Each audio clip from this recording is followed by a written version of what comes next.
He sat where they told him. Plastic chair, metal legs, cold floor. No window near him. The room was full, but no one looked at him. They walked past. They spoke over him. They stacked files on the desk beside him. He stood once. A hand went up. Sit. He sat. The clock moved. The line didn't. A woman across the room cried quietly. A man near the wall argued in whispers. Someone laughed behind the glass. He stayed still. His jacket stayed on, even when the room warmed. A guard passed, paused, looked him over, moved on. No name was called. A stamp hit paper somewhere behind the desk. Once, twice. A monitor beeped. Still nothing. He folded his hands, unfolded them. The tag on his wrist was bent, ink already fading. The sign on the wall said, "Processing." He had arrived before noon. It was already evening. People who came after him were gone. A mother and child, a student, a man in a business jacket. Gone. He remained. Someone whispered, "Still here." Another voice answered, "Still pending." Pending. That word followed him. Pending like he hadn't existed long enough. Pending like he could be erased without paperwork. A clipboard slid across the desk. His file stayed underneath, unopened. He cleared his throat. Quiet. Too quiet. No one turned. The guard came back, looked again, checked the screen, scrolled, paused, moved on. The room shifted around him, but he didn't. He waited because he was told to wait. Because waiting was safer than asking. Because asking had consequences here. The clock crossed 6. Lights flickered, shift change. New faces behind the glass. Fresh uniforms. Same tone. Who's still pending? A finger pointed. Him. A sigh. Why? A pause. Scrolling. Not sure. Another sigh. He's been here all day. The screen refreshed. A new stamp hit paper. Someone laughed again. The woman stopped crying. The room thinned. Chairs emptied. He stayed. No anger, no panic, just stillness. Like he had learned this posture somewhere else. Like waiting had once kept him alive. A janitor passed. Nodded. He nodded back. That was the only acknowledgement he received all day. When the room was nearly empty, someone finally reached for his file. Not to open it, to move it. It slid to the bottom of the stack, out of the way. The door buzzed. Another detainee left. The guard locked it again. The room fell quiet. Only the hum of fluorescent lights. Only the ticking clock. Only him. Still waiting. The rules were not written anywhere he could see, but everyone seemed to know them. Don't speak unless spoken to. Don't move unless told. Don't ask why. He learned them quickly. A new officer took the desk. Different face, same tone. She scanned the room. Only him left. Still pending? A shrug from the guard. She looked at the screen. Scrolled. Paused. Scrolled again. Her mouth tightened. She didn't look at him when she spoke. Why is he still here? No answer. She tapped the desk. Once, twice, then louder. He should have been processed. The guard leaned in. System flagged him. For what? Unknown. She exhaled through her nose. That sound meant inconvenience. He recognized it. She stood, walked around the desk, stopped in front of him. For the first time all day, someone spoke directly to him. Stand up. He stood immediately. Too fast. She raised a brow, noted it. Name? He answered. Softly. She frowned. Again. He repeated it. Slower. She typed. The system beeped. Red. She tilted her head. Typed again. Green. Her jaw clenched. Where are you coming from? He answered. She didn't type. She waited. He stopped speaking. That's not what I asked. He corrected himself. She typed, paused, deleted, typed again. Behind the glass, Another officer watched, whispered something. They both looked at him, not as a person, as a problem. Documents? He reached into his jacket, slow, careful. She snapped. Faster. His hand shook. The papers slid out, worn edges, folded many times. He handed them over. She took them with 2 fingers, like they might stain her. She skimmed, not reading, just checking boxes. Her finger stopped. She leaned closer, read one line, then another. Her eyes narrowed. She looked at him, really looked this time, then back at the paper. She laughed once, short, sharp, not kind. This can't be right. She turned the document sideways, upside down, as if orientation might change the truth. She handed it back, too quickly. Sit. He sat. She returned to the desk, typed faster now, harder. The keyboard clacked like accusation. The guard shifted. What? She shook her head. Nothing. But her tone said otherwise. Minutes passed. She didn't call him back. She processed someone else. Someone new. He watched another chair fill, then empty. He stayed. The humiliation wasn't loud. No insults, no shouting, just erasure. Being ignored on purpose, being processed last, being made to feel like time did not apply to him. At one point, he stood again, slowly, hands visible. The guard sighed. What? I was told. Sit. He sat. The chair creaked. The sound echoed. The officer didn't look up. She stamped a form. Approved. Stamped another. Approved. Her efficiency returned. Only when it came to him did the system slow, like resistance, like friction. The guard leaned closer to her, low voice. Should we transfer him? She shook her head. No. Why not? Because I don't like missing pieces. She glanced at him again. Her eyes lingered, not angry, uncomfortable. She opened a drawer, pulled out a thinner file, different color. She slid it under his main file, compared them. Her fingers stopped.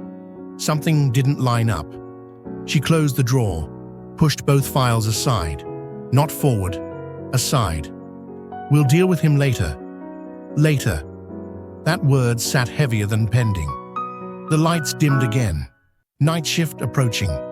He adjusted in his seat. His back ached. His throat was dry. Still no water offered, no food, no explanation. The janitor passed again, paused. Looked at him, then at the desk, then back at him. The janitor frowned, just slightly, as if something felt wrong. He moved on. The officer watched him go, then stared at the files. Her jaw tightened again. She reached for the phone, stopped, let it ring once. Hung up. She wasn't ready. Not yet. She needed to be sure. And certainty lived somewhere in those pages. Pages no one had bothered to read. Yet, the night shift arrived without ceremony. No announcement, no reset. Just different uniforms. Same posture. The officer at the desk changed. Older, slower movements. Eyes that didn't rush. He glanced at the screen. Scrolled. Stopped. Looked up. Then down again. He leaned back. Rubbed his jaw. Still here? The guard nodded. System issue. The older officer didn't respond right away. He stood. Walked closer. Not threatening. Just close enough to notice details. The worn shoes, the careful posture, the way he held his hands, like he'd learned not to take up space. You speak English? He answered. Yes. The word came out clean. No accent thick enough to excuse dismissal. The officer blinked. Just once. Where did you learn? He answered. The officer listened. Really listened, then nodded. Sit tight. Not sit. Sit tight. Different meaning. He returned to the desk, pulled up the file. Scrolled slower than the others had. Read, line by line. His face didn't change much, but his breathing did. Slight pause. Resume. Pause again. The guard leaned over. Low voice. "What?" The officer shook his head. "Nothing yet." Yet. He clicked into another tab. Another system. One the day shift hadn't touched. His eyebrows lifted. Just a fraction. He typed. Backspaced. Typed again. He checked the timestamp. Frowned. Then looked over his shoulder. The cameras. He turned back. Closed the tab. Reopened it. The guard noticed. "You find something?" The officer didn't answer. Instead, he stood again. This time, he brought a cup of water. He placed it on the small ledge near the chairs. Didn't announce it, just left it there. The guard raised a brow, but said nothing. He waited. A moment passed, then another. Finally, he stood, walked slowly, picked up the cup, drank, carefully, like he was afraid it would be taken away. The officer watched, not him. The reaction. How someone drinks when they've been denied long enough. The officer returned to the desk, typed again, pulled a headset from a drawer, called a number. Quiet. "Yes." Pause. "Yes, I'm sure." Longer pause. "I'll hold." The guard shifted. The room felt tighter. The officer covered the mic. "Do you speak any other languages?" He listed them. The officer nodded. "That explains part of it." "What part?" The officer didn't answer. The call resumed. "Yes." Pause. Pause. "No, I don't think it's a mistake." He hung up, turned to the guard. "Get the interpreter." The guard blinked. "For him?" "Yes." The guard hesitated. "We don't usually—" "I know." The officer's voice stayed calm, but final. The guard left. The officer leaned back, looked at the ceiling, then back at the screen. The file now open wide. Every section, every note. He scrolled to the bottom, read the earliest entry, the first mark, the one no one reads. His mouth tightened. Someone had written, "Subject non-responsive, possibly evasive." The timestamp told another story. The note was made before the questions were even asked. The officer exhaled. Slow. That kind of error didn't happen by accident. The interpreter arrived, young, nervous, carrying a badge that looked too new. She glanced at him, then at the officer, then back again. They sat across from each other. She translated, carefully, word for word. No shortcuts, no assumptions. The questions came again, same ones as before. This time, they landed differently. His answers were clear, consistent, recorded properly. The officer watched the screen populate. Green lights where there had been red. Checks where there had been flags. The system didn't resist anymore. The truth slid into place. Quietly, the guard returned, looked at the screen, then at the officer. The officer nodded. Yes. The guard swallowed. So, what now? The officer didn't answer immediately. He saved the file, printed a page, then another. He stapled them. Slow, deliberate. He stood, walked to the glass door, unlocked it. The sound echoed.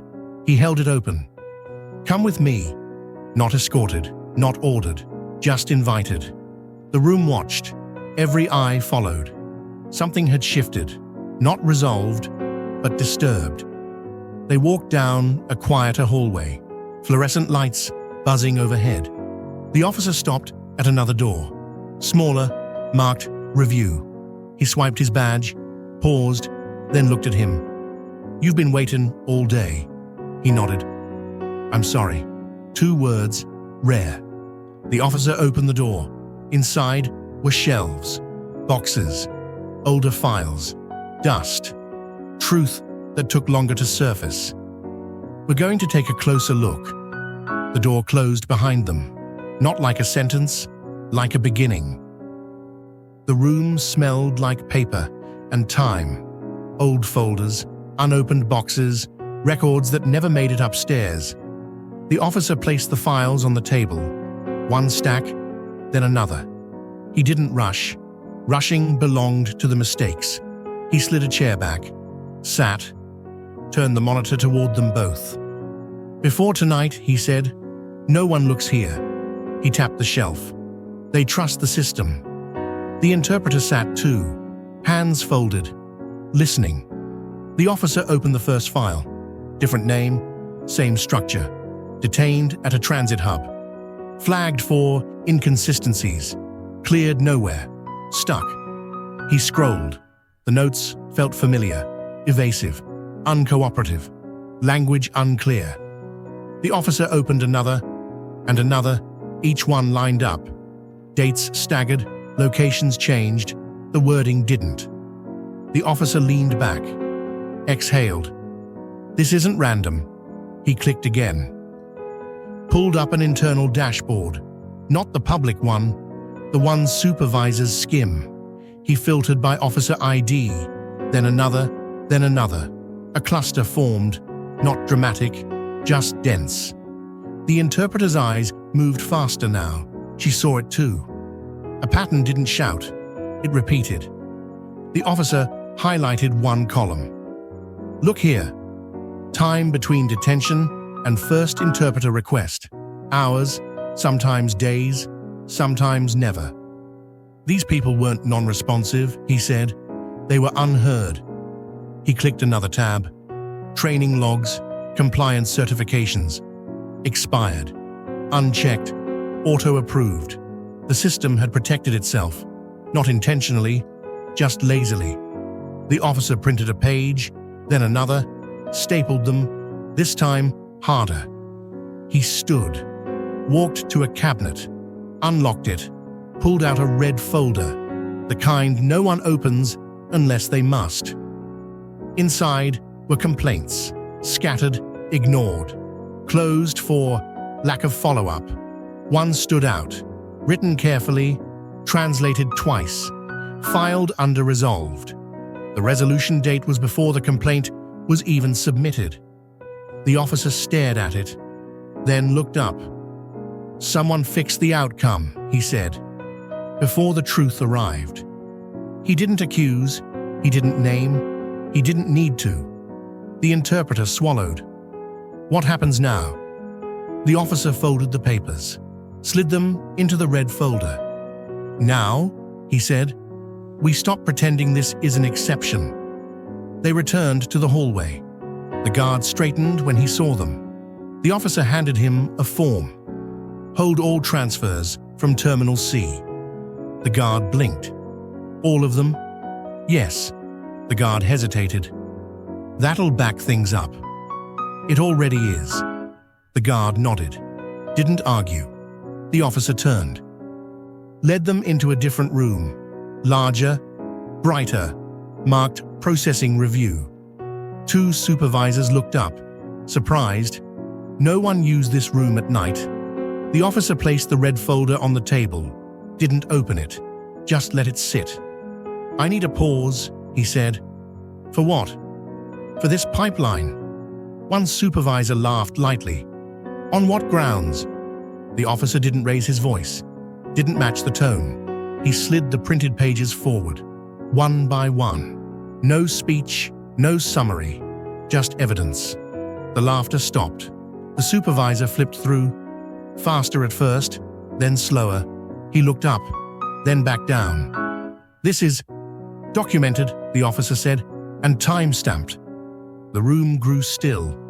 The other supervisor cleared his throat. "This affects a lot of cases." "Yes." "And releases?" "Yes." The word landed. Heavy. The first supervisor leaned back, rubbed his temples. "This goes higher." The officer nodded. "It already has." He tapped the red folder. "Internal review is waiting." Silence, not agreement, but recognition. The supervisor sighed.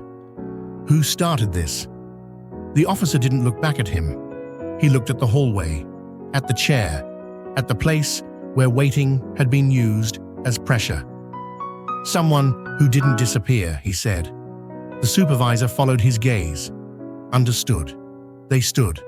Paperwork moved, phones buzzed, not alarms, but notifications. Systems don't panic, they adjust. The officer returned to the waiting area, unlocked the door. The chair was still warm. "Your status is changing," he said, not because of sympathy.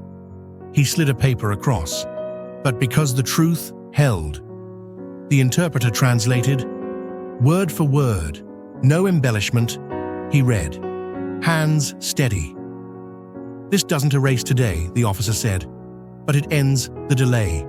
He stood, extended his hand, not ceremonial, just human. "Welcome," he said, "not to a country, to fairness." Behind them, the monitors updated, flags lifted, timers reset. Somewhere upstairs, a manager would wake to emails they couldn't ignore. Somewhere else, other chairs would empty, quietly. The building hummed, not with victory, with correction. And for the first time that day, the system didn't feel like a wall. It felt like a door. Morning didn't arrive all at once. It leaked in, through high windows, through cracks in the blinds, through the tired eyes of people who hadn't slept, but had endured. The holding area looked different in daylight, not kinder, just exposed. Dust along the corners, scuff marks beneath the chairs, a clock that ran a little slow. He stood when the door opened, not because he was told, because waiting had taught him how to listen for footsteps.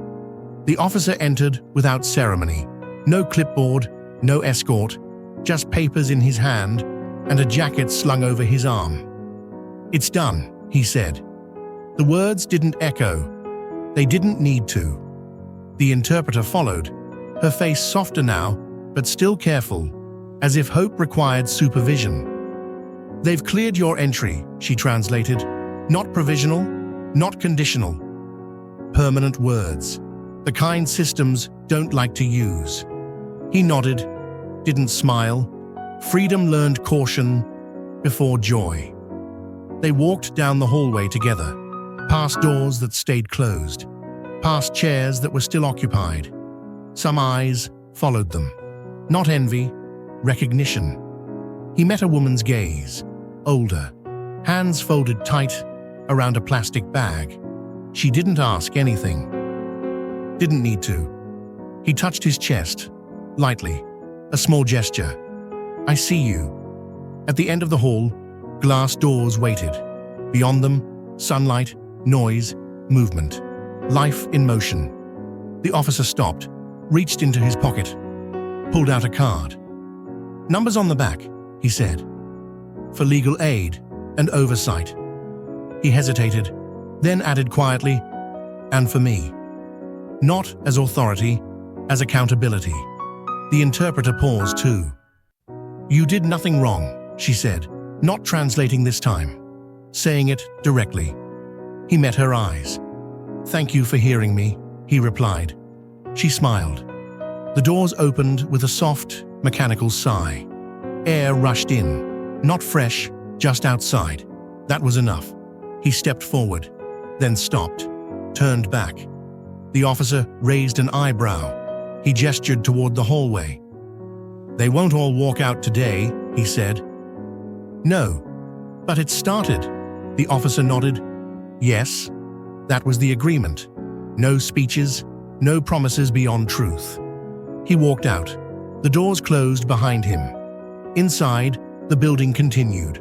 Reviews scheduled, systems recalibrated, names flagged. Not to punish, but to observe. Upstairs, supervisors drafted careful emails, words chosen like glass, process improvement, internal findings, temporary suspension, nothing dramatic. Justice rarely is. In the waiting area, a guard moved a chair, not aggressively, just making space. The woman with the plastic bag was called next. Her name pronounced better this time. Somewhere else in the city, a file was reopened, then another, then 3 more. Not loudly, but correctly. Outside, he stood on the sidewalk, People rushed past. Phones rang. A bus hissed to a stop. No one noticed him. And for the first time in days, that felt right. He breathed, deep, unsupervised. This wasn't the end of humiliation. It was the end of silence. And sometimes, that's how dignity returns. Not with applause, but with a door that opens and stays open.